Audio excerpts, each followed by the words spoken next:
Pemirsa KTT World Water Forum WWF ke-10 yang digelar di kawasan ITDC Nusa Dua pada 18 sampai 25 Mei memberi berkah tersendiri bagi daya tarik wisata DTW Jatiluwih. Perhelatan internasional tersebut mendongkrak pendapatan destinasi yang masuk sebagai warisan budaya dunia WBD ini seiring meningkatnya kunjungan.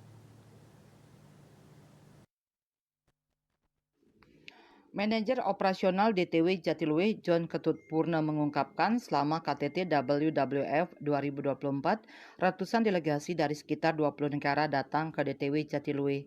Jika dirata-ratakan, total kunjungan wisatawan mencapai 1.200 sampai 1.500 orang per hari atau mengalami lonjakan dibandingkan biasanya yang hanya 600 sampai 800 orang sehari.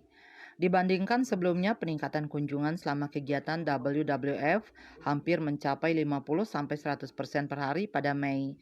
Peningkatan kunjungan tersebut tentunya memberi berkah tersendiri, terlebih lagi sejak April 2024, manajemen DTW Jatiluwih telah menaikkan harga tiket masuk untuk wisatawan mancanegara. Harga tiket masuk Wisman yang semula Rp40.000 ditingkatkan menjadi Rp50.000. Menurut John, bertambahnya kunjungan wisatawan nantinya akan berdampak bagi masyarakat lokal atau petani Jatiluwih. Manajemen DTW Jatiluwih akan bisa lebih banyak membantu untuk menjaga keberlangsungan pertanian di kawasan Jatiluwih. Selama ini dari pendapatan tiket masuk DTW, masyarakat Jatiluwih tidak lagi dikenakan iuran untuk menyelenggarakan upacara di pura atau odalan dan kegiatan yang ada di adat.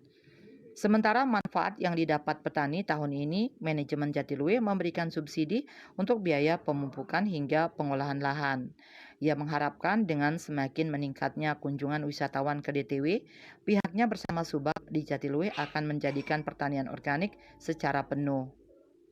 Tahun 2025 atau 2026 sepenuhnya pertanian di Jatiluwih tidak lagi menggunakan kandungan kimia, sehingga Jatiluwih terkenal dengan pertanian organiknya. John menambahkan kunjungan delegasi WWF ke Jatiluwih juga mendongkrak pendapatan pelaku UMKM yang ditempatkan di sekitar kawasan.